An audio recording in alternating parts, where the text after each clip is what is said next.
Saya Desi Salviani, Anda sedang menyaksikan News Update Warta Kota.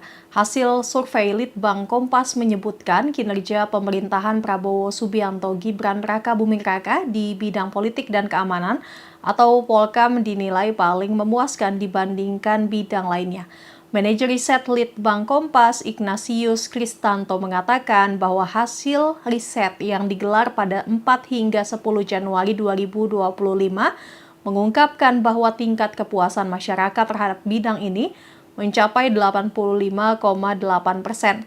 Kris mengatakan bahwa tingkat kepuasan ini lebih tinggi dibandingkan bidang kesejahteraan sosial 83,7%, ekonomi 74,5%, dan penegakan hukum 72,1%.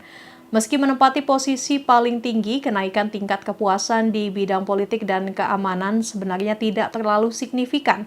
Dibandingkan tingkat kepuasan pada Juni 2024 atau saat dipimpin Presiden ke-7 Joko Widodo, tingkat kepuasan pada politik dan keamanan hanya naik 0,3%.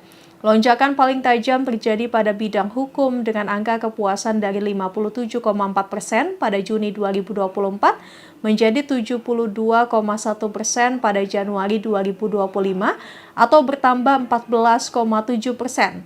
Sementara itu tingkat kepuasan di bidang ekonomi berada di angka 74,5% atau naik 9,4% dari Juni tahun lalu, dan kesejahteraan sosial 83,7% atau naik 1,7%. Pada kesempatan itu, Kris menyebut tingginya tingkat kepuasan publik karena euforia Pilpres masih terasa hingga kini. Apalagi usai Pilpres 2024, masyarakat tidak begitu terpolarisasi. Selain itu, Prabowo berhasil mengeluarkan kebijakan-kebijakan populis dalam 3 bulan ini. Di antaranya makan bergizi gratis, tes kesehatan gratis, pembatalan sebagian PPN.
Puluhan pegawai Kementerian Pendidikan Tinggi, Sains dan Teknologi atau Kemendikti-Saintek berdemo di depan kantor kementerian di Jalan Pintu Senayan, Jakarta pada Senin 20 Januari. Mereka memprotes Menteri Dikti-Saintek Satrio Sumantri Brodjonegoro. Para pegawai kompak mengenakan pakaian serba hitam. Bahkan mereka nampak membawa berbagai spanduk bernuansa senada dalam aksi protes yang berlangsung sejak pagi tadi. Salah satu spanduk tersebut bertuliskan institusi negara bukan perusahaan pribadi Satrio dan istri. Kemudian di depan gedung kementerian ada spanduk yang dipasang bernada permintaan tolong ke Presiden Prabowo. Dalam spanduk tersebut disebutkan mereka minta tolong untuk dibebaskan dari menteri pemarah dan suka bermain tangan. Mereka menyebut sang menteri kerap bersikap arogan dan menampar bahkan memecat pegawainya.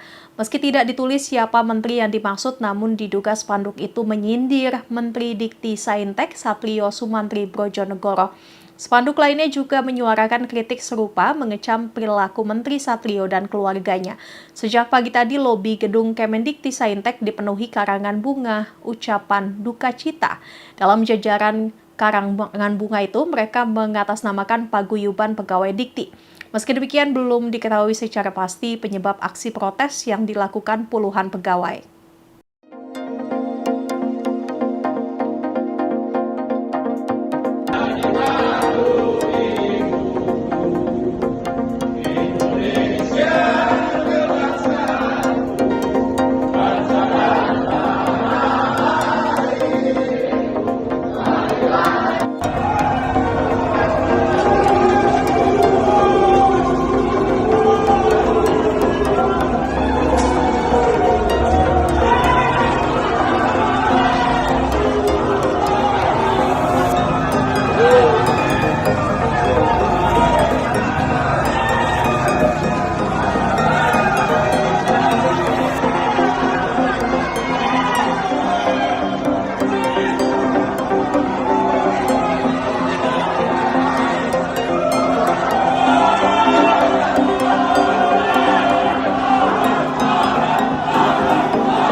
Panglima TNI Jenderal TNI Agus Subianto memastikan pembongkaran pagar laut di Tangerang tetap dilanjutkan. Agus menuturkan hal ini sesuai perintah Presiden Prabowo Subianto. Hal itu disampaikan Agus merespon permintaan Kementerian Kelautan dan Perikanan atau KKP untuk menghentikan sementara pembongkaran pagar laut oleh TNI AL. Agus menjelaskan tujuan utama dari pembongkaran pagar laut adalah memberikan akses bagi nelayan agar lebih mudah dalam mencari ikan. Sebelumnya pagar laut tersebut dinilai menghalangi nelayan di sekitar Tangerang untuk mengakses perairan. Ia menyatakan TNI menargetkan pembongkaran pagar laut ini selesai dalam waktu secepatnya. Sebelumnya Menteri Kelautan dan Perikanan atau KKP Sakti Wahyu Trenggono justru meminta pagar laut di wilayah Kabupaten Tangerang itu agar tak dibongkar terlebih dahulu. Sebab kata dia hingga saat ini kasus pagar laut masih belum diusut tuntas. Menurutnya pagar bambu yang membentang sepanjang 30,16 km tersebut merupakan barang bukti dalam proses penyelidikan KKP. Trenggono mengatakan saat ini pihak KKP masih melakukan penyelidikan untuk mengetahui siapa pemilik pagar misterius tersebut.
Kebakaran hebat kembali melanda Amerika Serikat, kali ini akibat dari ledakan pabrik baterai Vistra di Moss Landing, Monterey County, California. Akibat insiden ini setidaknya 1.500 warga terpaksa mengungsi, mengingat baterai litium yang terbakar mengeluarkan asap berbahaya. Kebakaran tersebut juga menyebabkan beberapa sekolah ditutup demi keselamatan siswa dan staf. Seluruh fasilitas pendidikan dan perkantoran di wilayah California Utara juga dihentikan sejak Jumat 17 Januari. Sementara dalam rekaman yang telah beredar terlihat kebakaran mengeluarkan asap tebal mengepul di udara. Pihak berwenang mengimbau warga yang terletak sekitar 90 mil dari pembangkit listrik tersebut terbesar di dunia itu untuk membatasi paparan di luar ruangan dan menutup pintu serta jendela. Pihak perusahaan memastikan tak ada korban jiwa dalam insiden ini. Disebut semua personel telah dievakuasi dengan selamat. Hingga saat ini belum diketahui pasti penyebab dari kebakaran hebat tersebut. Penyelidikan akan dimulai setelah api padam. Pembangkit listrik Moss Landing merupakan fasilitas energi terkemuka milik Vistra Energy, perusahaan berbasis di Texas. Selain menggunakan gas alam, pabrik ini juga menyimpan puluhan ribu baterai lithium-ion untuk menyimpan energi terbarukan seperti listrik yang dihasilkan dari tenaga surya. Baterai lithium-ion diketahui memiliki risiko besar jika terbakar karena dapat melepaskan gas beracun yang berbahaya bagi kesehatan manusia dan sulit dipadamkan dengan metode konvensional.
Presiden terpilih Amerika Serikat Donald Trump berencana merelokasi sebagian warga Gaza ke Indonesia.